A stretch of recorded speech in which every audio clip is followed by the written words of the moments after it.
one of the most important things any human being can do is rise above being human. From an evolutionary perspective, the mind is developed to keep you safe. The mind has developed certain algorithms that made sense from an evolutionary perspective. It made sense when what we had to worry about was being eaten by a lion jumping out of the bushes, but it no longer makes sense in a modern context.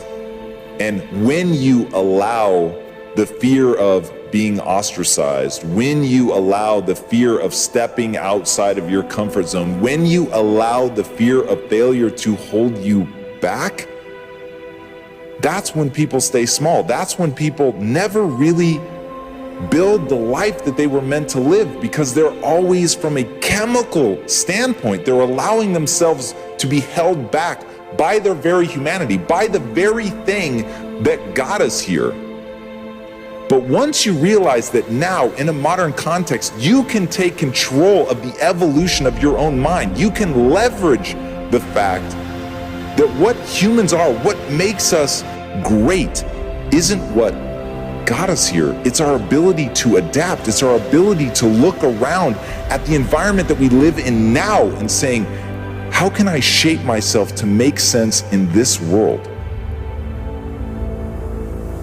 And the truth of being a human isn't just that you're going to feel fear. It's that you can overcome that fear. It's that you can, on a conscious level, literally manipulate your subconscious mind into growing stronger, into feeding you emotions that will make you feel confident, into building the confidence that you need in order to face the difficult things, in order to face the things that you're most afraid of. And in fact, if you're goal-oriented, if you're trying to build something that really matters, if you're trying to be an agent of change, if you're actually trying to have impact in this world, the thing that you're gonna have to focus on is overcoming those lesser impulses. It's going to be building a mindset that is unbeatable. It's going to be finding a way to do the things you least want to do and asking yourself one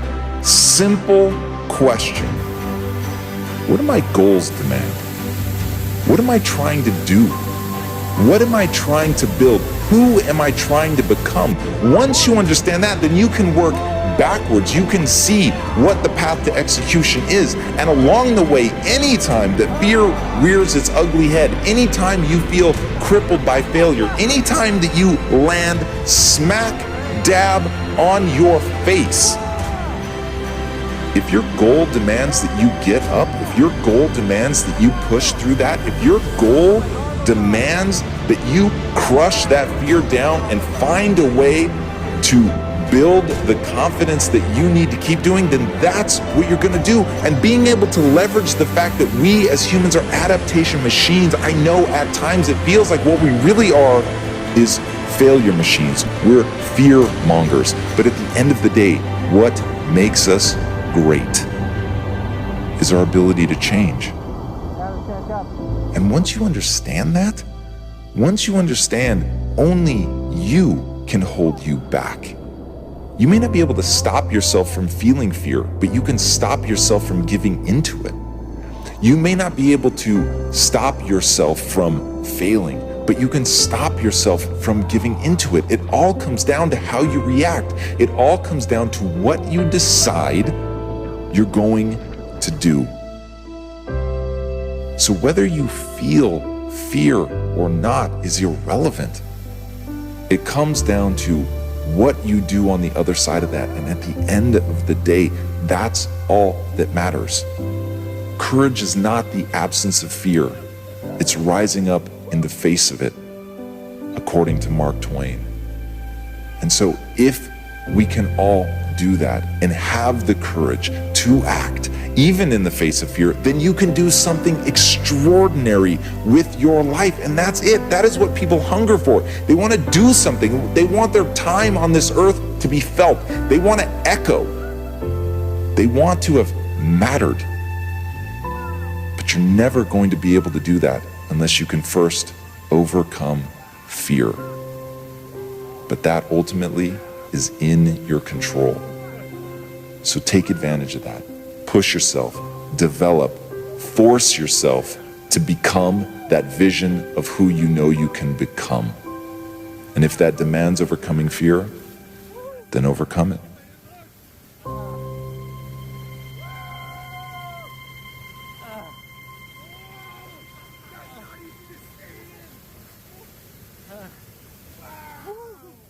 The following is a quote from Blaise Pascal. All of man's troubles come from not knowing how to sit still, alone in a room. As the physically weak man can make himself strong by careful and patient training, so the man of weak thoughts can make them strong by exercising himself in right thinking. To put away aimlessness and weakness and to begin to think with purpose is to enter the ranks of those strong ones who only recognize failure as one of the pathways to attainment, who make all conditions serve them and who think strongly, attempt fearlessly, and accomplish masterfully. Having conceived of his purpose, a man should mentally mark out a straight pathway to its achievement, looking neither to the right nor the left. Doubts and fears should be rigorously excluded. They are disintegrating elements which break up the straight line of effort, rendering it crooked, ineffectual, useless. Thoughts of doubt and fear never accomplished anything and never can. They always lead to failure. Purpose, energy, power to do, and all strong thoughts cease when doubt and fear creep in. The will to do springs from the knowledge that we can do. Doubt and fear are the great enemies of knowledge, and he who encourages them, who does not slay them, thwarts himself at every step. He who has conquered doubt and fear has conquered failure. His every thought is allied with power, and all difficulties are bravely met and wisely overcome. His purposes are seasonably planted, and they bloom and bring forth fruit, which does not fall prematurely to the ground. Thought, allied fearlessly to purpose, becomes creative force. He who knows this is ready to become something higher and stronger than a mere bundle of wavering thoughts and fluctuating sensations. He who does this has become the conscious and intelligent wielder of his mental powers. Simply put, realists are not afraid to look at the harsh circumstances of life.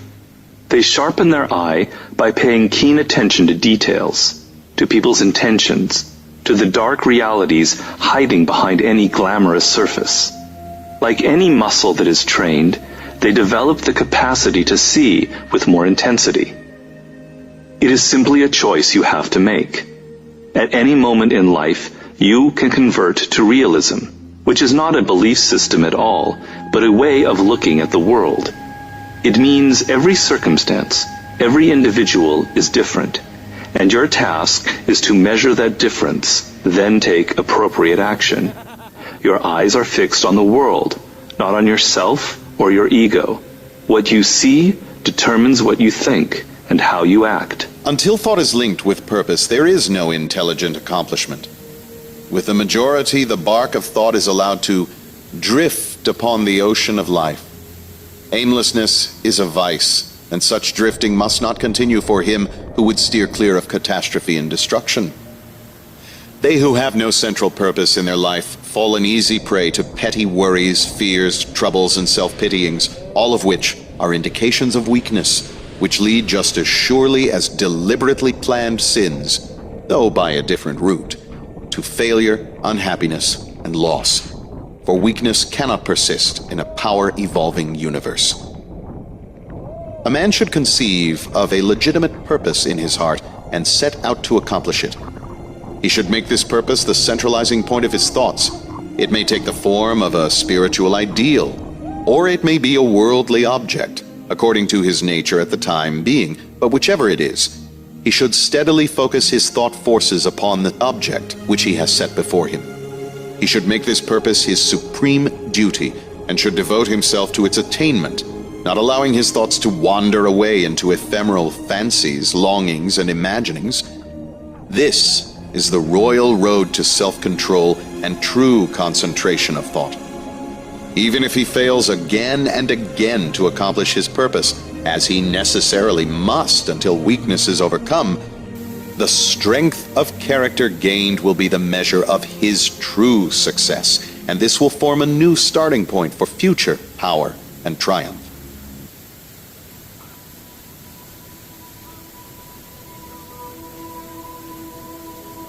If you're having one of those dark days,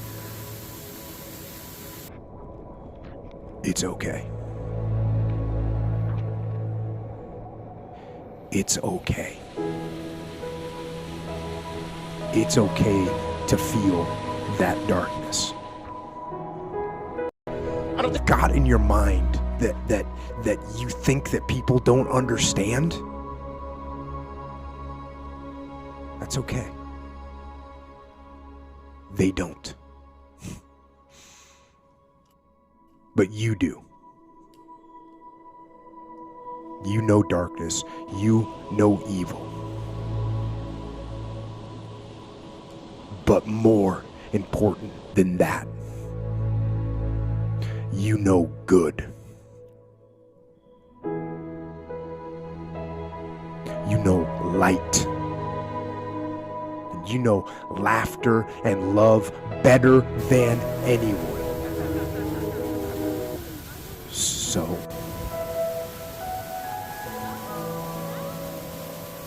embrace that darkness. Own it.